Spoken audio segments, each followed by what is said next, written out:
Barishal general হাসপাতালে ডায়রিয়ার আক্রান্ত রোগীর হার বাড়ছে প্রতিদিন।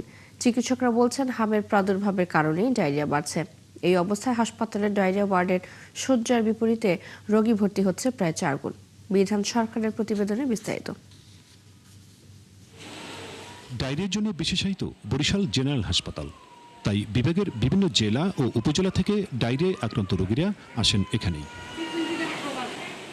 এতেই তৈরি হয়েছে প্রকট শয্যা সংকট। চিকিৎসা সেবা নিয়ে স্বজনদের কোনো অভিযোগ না থাকলেও অভাব রয়েছে পরিচ্ছন্নতার। ডায়রিয়া হয়েছে, কালকে ভর্তি হয়েছি, 10-12 বার টয়লেটে গেছি, এখন একটু মোটামুটি ভালো লাগে।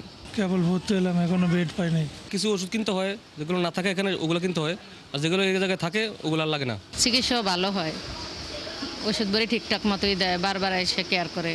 সেবিকারা জানান প্রতি বছর এই সময় ডায়রিয়া রোগী বাড়ে, কিন্তু এবার হামে আক্রান্ত রোগীরাই বেশি ডায়রিয়ায় আক্রান্ত হচ্ছে, যে কারণে ওয়ার্ডে রোগীর সংখ্যা বেশি। মিজেলসের রোগীটা যখনই আমাদের এমার্জেন্সিতে আসে, ডায়রিয়ার কথা বললে আগে আমাদের এখানে আসে।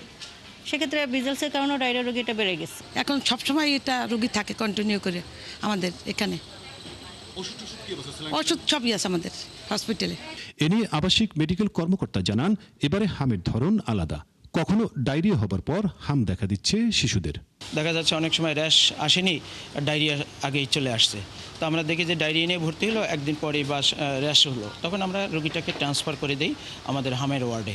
মার্চ থেকে জুলাই 5 মাস ডায়রিয়ায় আক্রান্তের মৌসুম হলেও এবার হামের কারণে ডায়রিয়া রোগীর সংখ্যা বেশি বেড়েছে।